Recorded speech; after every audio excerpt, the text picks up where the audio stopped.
AGM hospital Bilariya की चुंगी शहर आजमगढ़। हार्ट के स्पेशलिस्ट डॉक्टर मोहम्मद इकराम से संपर्क करें।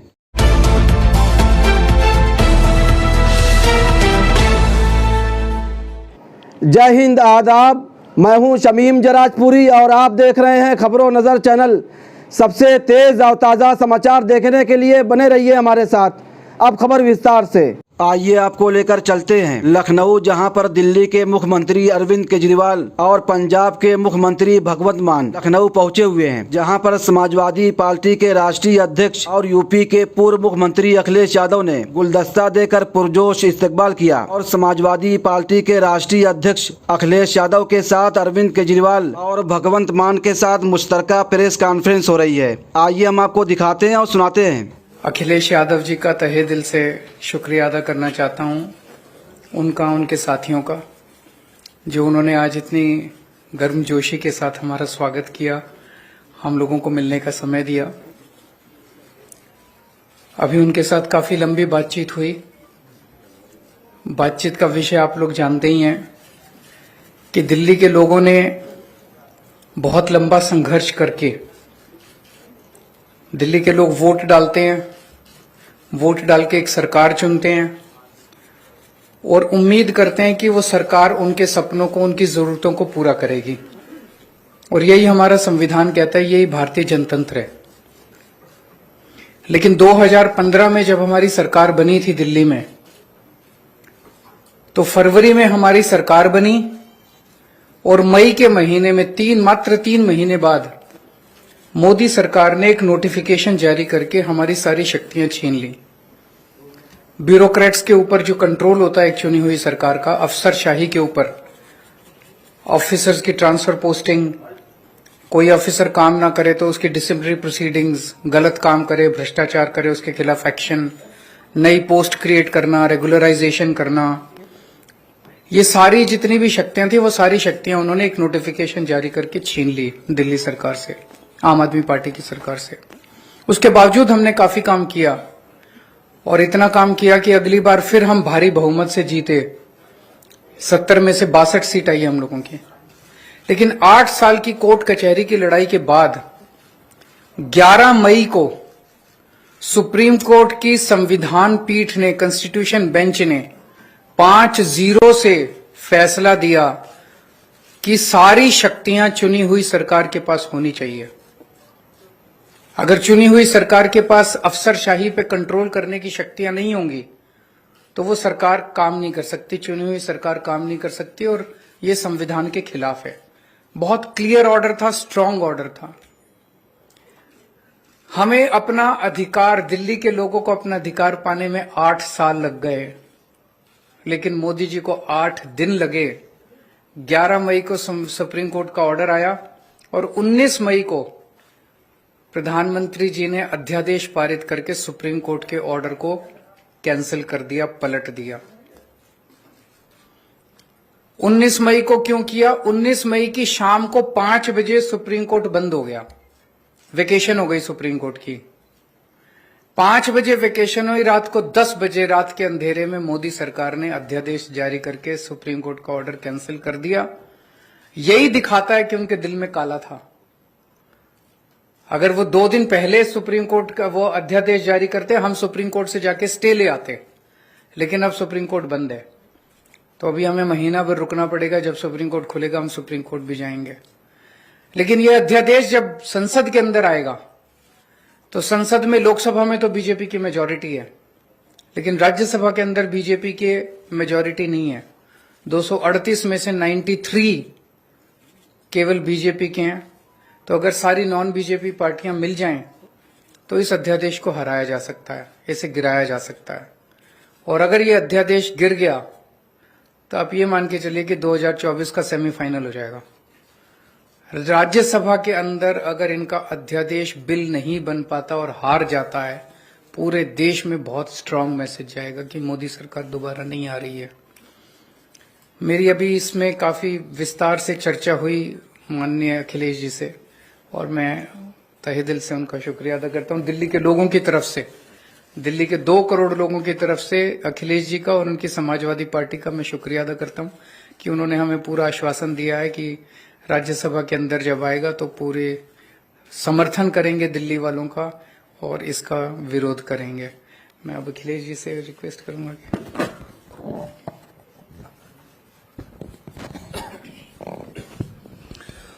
बहुत बहुत धन्यवाद। समाजवादी पार्टी के अध्यक्ष और मेरे साथ लोकसभा में 2019 से मेरे साथी रहे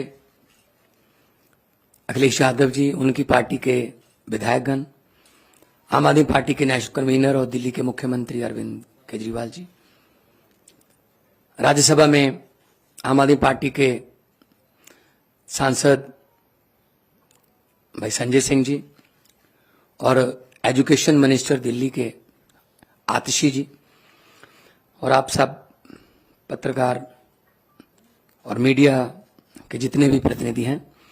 जैसा कि अरविंद जी ने कहा, ये लड़ाई सिर्फ दिल्ली के लोगों की नहीं है, ये लड़ाई 140 करोड़ लोगों के अधिकारों को बचाने की है। एक तरफ तो हम biggest democracy in the world कहते हैं देश को, और दूसरी तरफ लोकतंत्र पर अध्यादेश की कुल्हाड़ी चलती है, गवर्नर के जरिए तंग किया जाता है। अगर इनकी सरकार बीजेपी की किसी राज्य में इलेक्शन से ना बने तो ये बाई इलेक्शन से बना लेते हैं। उनके 30-40 खरीद लो, बाई इलेक्शन करा लो, सुबह सुबह 3 बजे उठाओ गवर्नर को, ओथ लो, उसके बाद देखते रहो क्या होता है। ये आदत पड़ गई है इनको, ऐसा कई बार कर चुके हैं ये।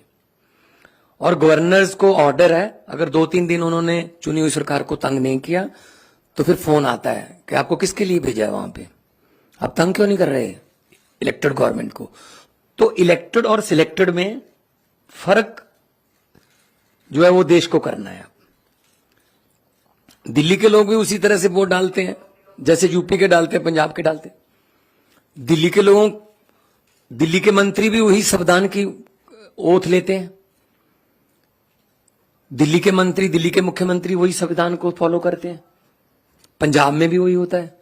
और दिल्ली देश का दिल है, वहां दिल्ली में मूल निवासी जो है दिल्ली में पूरे देश के हैं। यूपी से बहुत से लोग हैं दिल्ली में, पंजाबी बहुत हैं दिल्ली में, कर्नाटका से बहुत लोग हैं दिल्ली में, महाराष्ट्र से हैं, आंध्रा से हैं, उड़ीसा से, बंगाल से, देश के हर हिस्से से लोग दिल्ली में रहते हैं।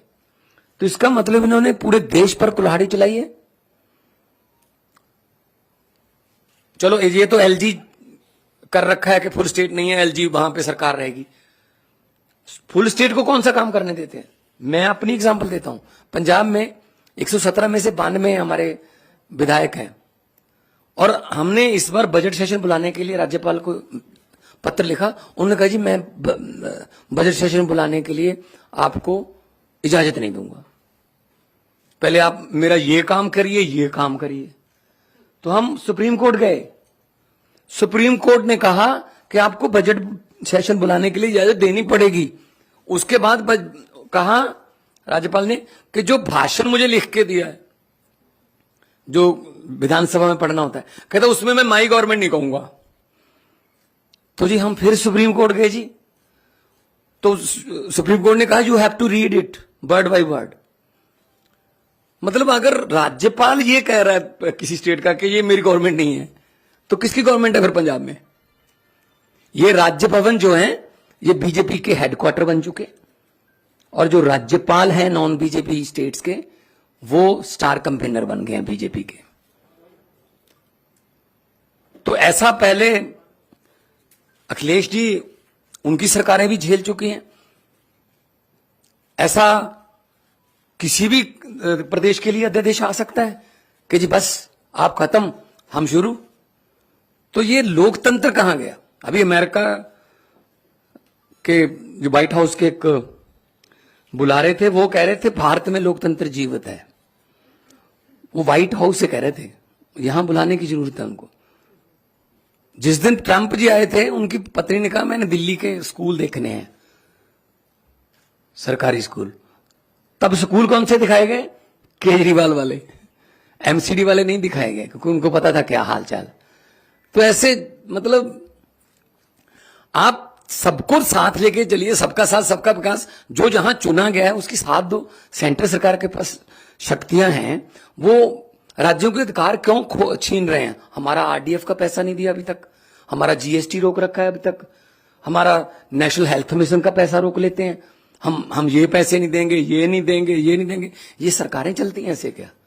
तो ये बहुत ही फेडरल स्ट्रक्चर के लिए बहुत खतरनाक है।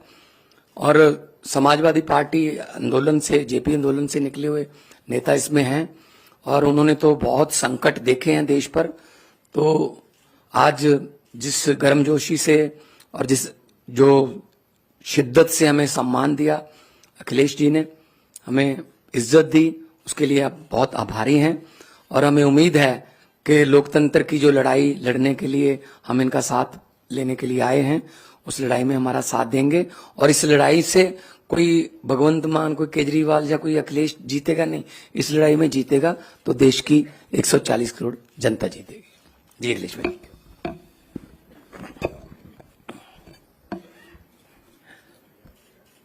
दिल्ली के मुख्यमंत्री अरविंद केजरीवाल जी, पंजाब के मुख्यमंत्री मान साहब, मैं सबसे पहले उनका स्वागत करता हूं और उनका धन्यवाद और आभार भी प्रकट करता हूं। मैं उनको भरोसा दिलाता हूं कि दिल्ली का अध्यादेश जो आया है वो एंटी डेमोक्रेटिक है। इस ऑर्डिनेंस की जो सोच है वो एंटी डेमोक्रेटिक है। मैं आपको भरोसा दिलाता हूं कि समाजवादी पार्टी का पूरा साथ आपके साथ है। साथ ही साथ जो आप अच्छा काम कर रहे हैं शिक्षा के क्षेत्र में, स्वास्थ्य के क्षेत्र में, वो भारतीय जनता पार्टी को रास नहीं आ रहा। अच्छे काम को बिगाड़ने का काम देश में अगर कोई काम कर रहा है तो वो भारतीय जनता पार्टी है। और आपके अच्छे काम को और अच्छी सोच को देख करके घबरा रहे हैं। उन्हें लग रहा है कि दिल्ली की जनता कहीं साथ बढ़ते सन्नाटा न कर दे बीजेपी को, इसलिए आपके खिलाफ ये ऑर्डिनेंस लाया है। मैं आपका सहयोग करूंगा, साथ दूंगा। हमारे जितने भी सदस्य हैं वो आपके साथ होंगे। Thank you. बहुत धन्यवाद आपका।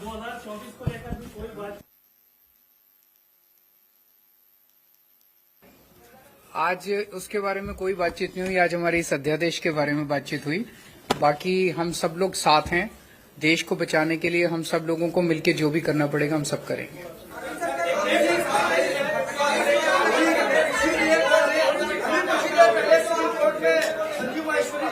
अभी अरविंद सर, आपसे एक सवाल है कि उत्तर प्रदेश में कानून व्यवस्था को लेकर ये सवाल है कि थोड़ी देर पहले ही कोर्ट में एक हत्या हो गई है, 2 लोगों की उसमें जान चली गई है। इसके पहले आप मत पूछिए, आप मत पूछिए, आप आपसे मत पूछिए। देखिए, आप भी वही पूछ रहे हैं, आप भी वही पूछ रहे हैं। अगर समाजवादी पार्टी कुछ कह देगी तो कहेंगे कि समाजवादियों ने मरवा दिया। अभी नोएडा की खबर मैं पढ़ रहा था जो बिल्कुल दिल्ली के करीब है कि पिछले कुछ दिनों में कितनी घटनाएं हुई हैं महिलाओं को लेकर की। कानपुर में किशोरी से किया दुष्कर्म, आप खुद जानते हैं। आप बेटी से दुष्कर्म, पति का सुसाइड। कल रात को बस्ती का धरना चल रहा था। जब मैं लौट करके आया कार्यक्रम में तो मुझे किसी ने जानकारी दी कि बस्ती में एफआईआर लिखाने के लिए, पकड़े जाने के लिए पूरी जनता सड़कों पर है, महिलाएं बड़े पैमाने पर सड़कों पर हैं। और नोएडा की खबर तो बाद में बताऊं मैं, महिला वकील का घर के बाहर ही मर्डर हो गया। सरकार अब पता नहीं अपना पक्ष क्या बताएगी।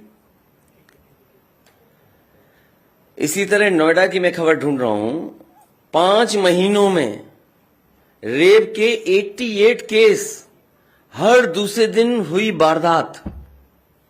क्या ये वही उत्तर प्रदेश है जिसका भारतीय जनता पार्टी दावा करती है? क्या यहां पर सबसे ज्यादा सुरक्षित महिलाएं हैं? क्या ये लोग टिफिन लेकर के निकले हैं? क्या इनको जिले जिले में लॉ एंड ऑर्डर की घटनाएं नहीं पता लग रही? क्या लॉ एंड ऑर्डर है? कन्नौज के एक सांसद चौकी में घुस करके पूरी पुलिस को पीटा। बताओ पुलिस पिटी कि नहीं पिटी? आप जानकारी करिए, पुलिस पीटी गई और एफआईआर दर्ज हो गई। लखनऊ से दबाव ऐसा पड़ा कि उस एफआईआर में पता नहीं है और कार्यक्रम कर रहे हैं खुलेआम। बताओ पुलिस को पीटने वाले कार्यक्रम कर रहे हैं। क्या कहानी सुनाते हैं बीजेपी वाले लोग? 10 साल 15 साल 20 साल पुरानी कहानियां, जब हम राजनीति में नहीं थे तब की कहानियां सुनाते हैं ये लोग कि लॉ एंड ऑर्डर क्या था, लॉ एंड ऑर्डर ये था। क्या ये कल्पना कर सकते हैं दिल्ली के बगल में 5 महीने में रेप 88 केसेस? किस सेक्टर में कितने अखबार लिख रहा है? क्या लखनऊ में सीसीटीवी पर नई डेली मिलती घटनाएं आपको? पुलिस कस्टडी में लोगों की जान जाना, पुलिस सिक्योरिटी के बीच में पुलिस की जान जाना, कचहरी में जान जाना, थाने में जान जाना, कोर्ट में जान जाना। या तो सरकार हो सकता है जानबूझ करके खुली छूट दी हो कि जाओ जिसको जहां मारना है मार लो। ये आज के समय पे ये लोकतंत्र है, ये डेमोक्रेसी है, लॉ चलेगा ऐसे, कानून चलेगा ऐसे।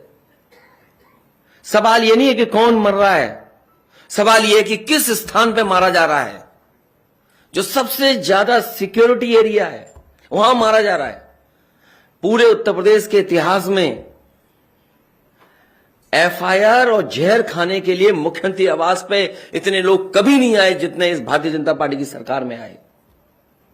यहां आकर के जहर खाएं, सोचिए यहां पीछे सड़क पर। यह लॉ एंड ऑर्डर है, गुंडागर्दी ऑर्डर नहीं हो सकती।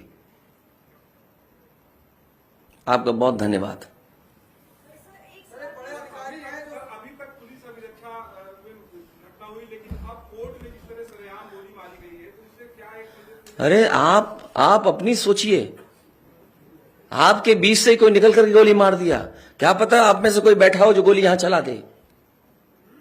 क्या भरोसा है इस बात का? एक सवाल का जवाब दे दीजिए। जिन सांसद की आप जिक्र कर रहे हैं उनसे जब पूछा गया कि ऐसा क्यों आप एफआईआर होगी तो उन्होंने आपका नाम लिया कि एसपी आपसे मिले हुए हैं। क्या मुद्दे से मुख्यमंत्री भी हमसे मिले हुए हैं, इसका मतलब मुद्दे से भटकाने का प्रयास? क्या आप बात कर रहे हो? आप भी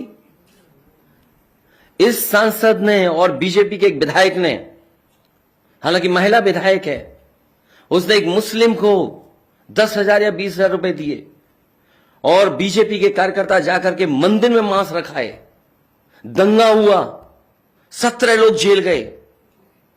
क्या मांस समाजवादियों ने रखवाया था? भारतीय जनता पार्टी के कार्यकर्ताओं ने मांस मंदिर में रखवाया था। मंदिर में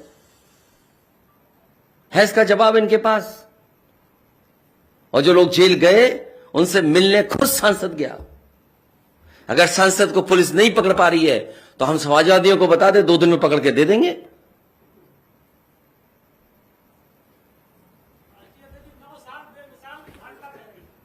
तुम बचे रहो बस।